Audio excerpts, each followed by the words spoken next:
روح کی پرورش کیسے کرنی ہے، آہستہ آہستہ، جس طرح بچے کو پرورش دی جاتی ہے، پہلے نرم غذا دی جاتی ہے، پھر سنگین غذا دی جاتی ہے، پھر آہستہ آہستہ اس کا جسم بڑا ہوتا ہے، اس کی تربیت ہوتی ہے، بالکل اسی طرح روح کی کیفیت ہے کہ مولا علی کا ایک فرمان ہے کہ جب لوگوں کو عبادت کی کثرت میں پاؤ، ہمارا تصور کثرت عبادت کا نہیں ہے کہ جب لوگوں کو کثرت عبادت میں پاؤ تو مولا فرماتے ہیں ہمارے شیعہ کثرت عقل میں جاتے ہیں،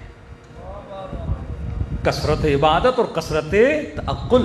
یہ نہیں کہا جس نے 1000 رکعت نماز پڑھی اس پہ جنت واجب ہے، میرے چھٹے امام کا فرمان ہے، جس نے معرفت کے ساتھ 2 رکعت نماز پڑھی وجب علیہ الجنہ، امام فرماتے ہیں میں کہتا ہوں خدا اس پہ جنت کو واجب کر دیتا ہے۔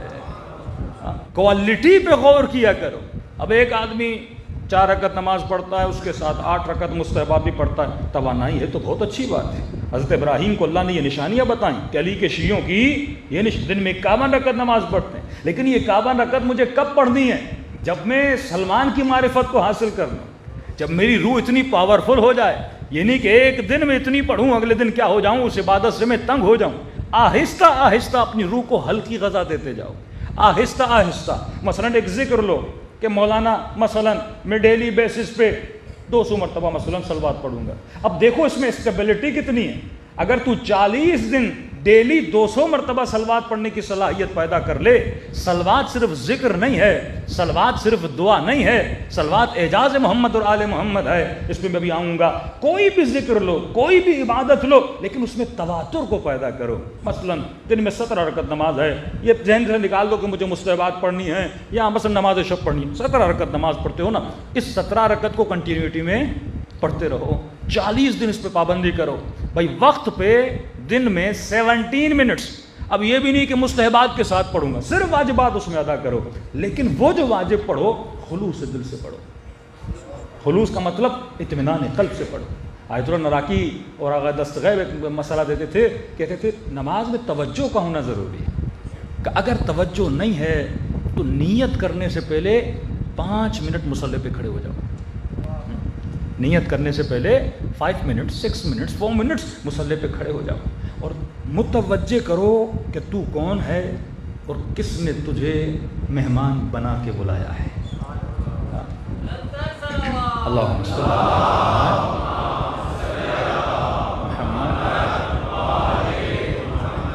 متوجہ ہو کے کس کی دربار میں کھڑے ہو جاؤ، اللہ کے دربار میں کھڑے ہو جاؤ اور تم انینے کے ساتھ پڑھو۔ بعض لوگ اتنی اسپیڈ میں پڑھتے ہیں نا، ان کو سمجھ آتا ہے اور ملائک بولیں گے ہماری سمجھ میں بھی نہیں آ رہا یہ کون سی عربی پڑھ رہا ہے بندے خدا۔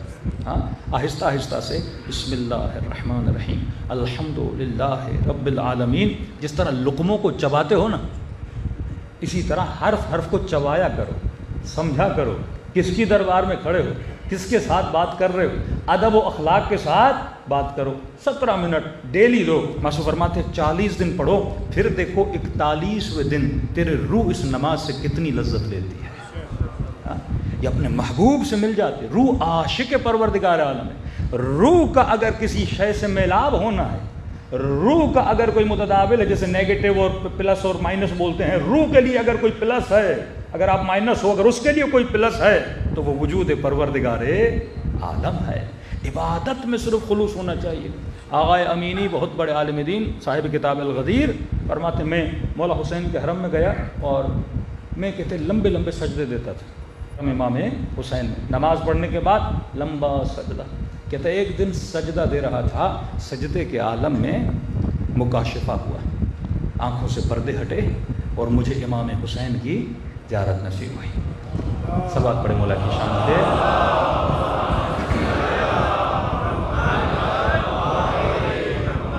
مولا کے امام نے فرمایا امینی لمبے لمبے سجدے دینے ہیں تو گھر میں دیا کرو، میرے حرم میں اتنے لمبے سجدے نہ دیا کرو۔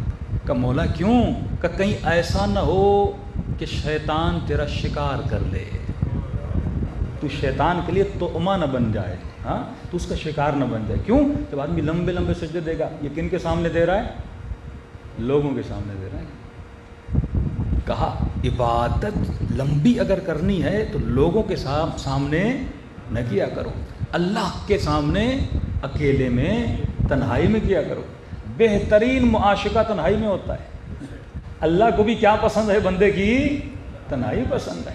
اور رات کے اندھیروں میں جب بندہ اللہ سے بات کرتا ہے نا تو اس وقت بہترین، جب تو کثرت سے نکل کر عالم وحدت میں جاتا ہے، کائنات میں ہر شے کا زوج ہے، وہ واحد وجود ہے پروردگار عالم جو احد ہے، جو واحد ہے، جو تنہا ہے، جو اکیلا ہے۔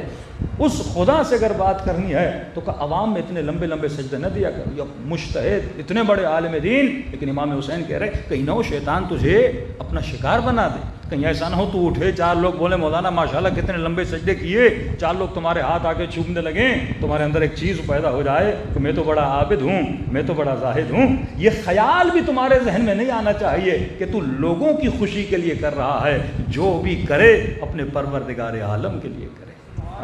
پوری دعائے کمیل علی نے تنہائی میں پڑھی۔ سارے کئی اسلام کے عبادی جو اعمال ہیں وہ ایسے ہیں جو انسان تنہائی میں انجام دے، نہ کہ لوگوں کے سامنے انجام دے۔ لیکن یہاں پہ ایک شبہ ہے، کچھ ایسے عمل ہیں، اس پہ غور کیجیے گا، جن کے لیے حکم ہے کہ لوگوں کے سامنے کرو۔ عبادی جتنے اعمال ہیں، نماز ہے، ذکر خدا ہے، خاموشی سے کرو، تنہائی میں کرو۔ لیکن کچھ ایسے اذکار ہیں، کہتے ہیں بلند بلند آواز سے کرو۔ جن اذکار میں سے ایک ذکر ہے، ذکر صلوات،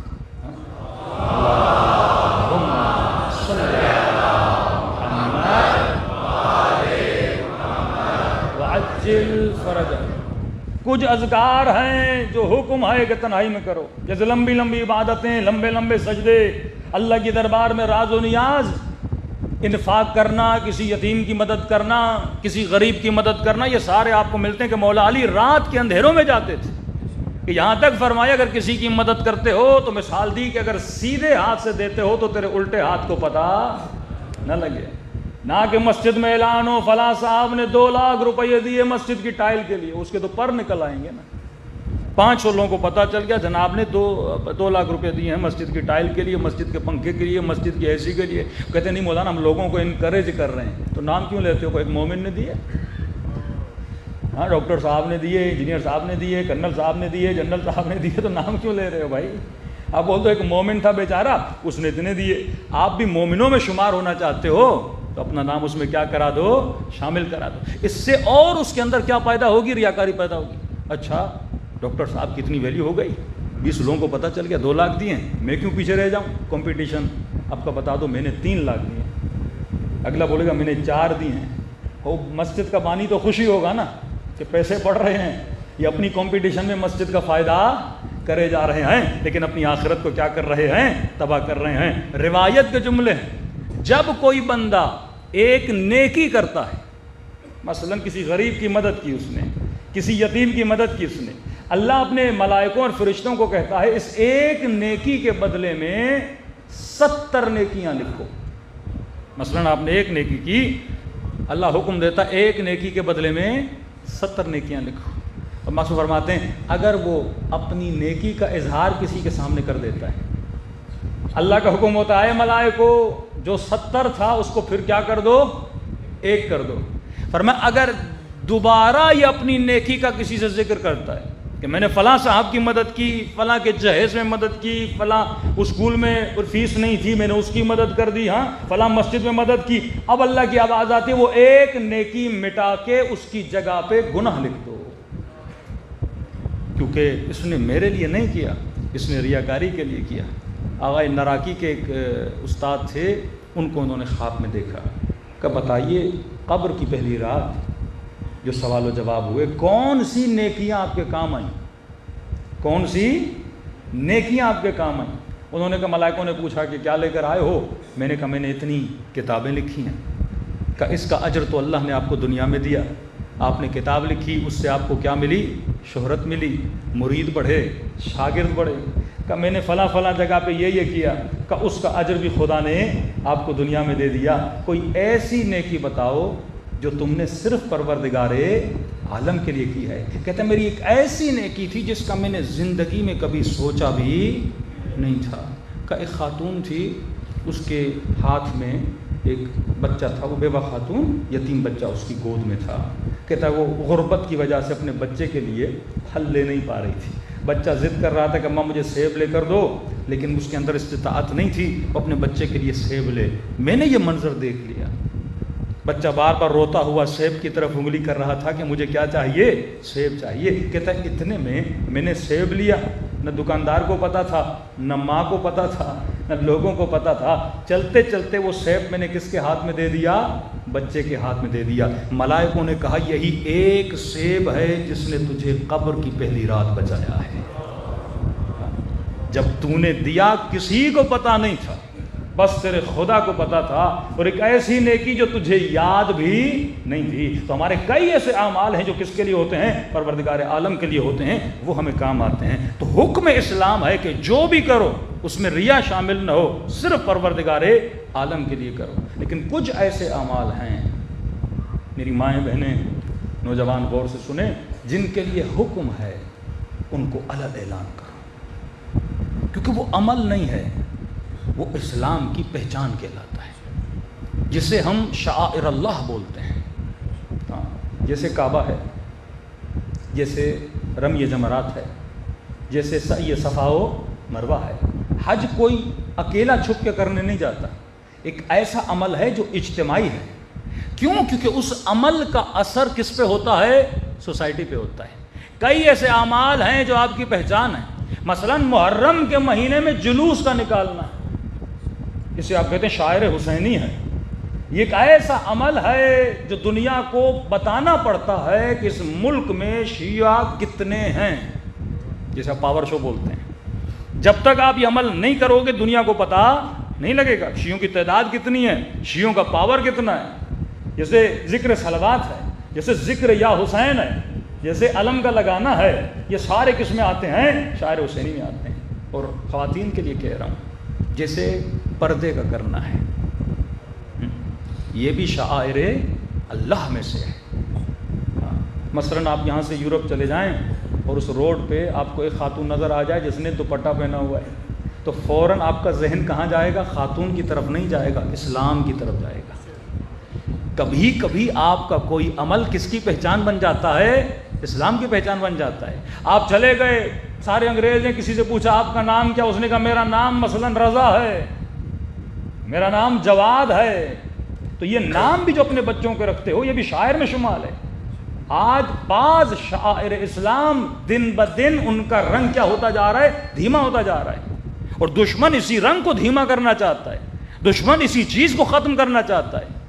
آج میری بچی کو, بچیوں کو فخر کرنا چاہیے اگر تیرے سر پہ دوپٹہ ہے اور تیرے بدن پہ چادر ہے, اس پہ شرمانا نہیں چاہیے کہ اگر میں کسی یونیورسٹی میں جا رہی ہوں ساری لڑکیاں بد حجاب ہیں لیکن تیرے سر پہ چادر ہے.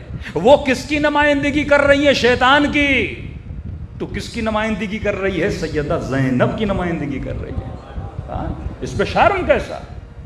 آج شیعہ جوان جب روڈ پہ نکلے اس کا حلیہ ایسا ہونا چاہیے وہ شاعر اسلام کا اعلان کرے. آج ہم کس کو کاپی کر رہے ہیں, کیا نظام طاغوت کو کاپی کر رہے ہیں یا فکر امام کو کاپی کر رہے ہیں. مسلم جوان کی شکل سے پتہ لگے یہ مسلمان ہے, مسلم خاتون کے لباس سے لگے یہ مسلمان ہے. آج اس لباس کو ختم کیا جا رہا ہے, آج اس شاعر کو ختم کیا جا رہا ہے.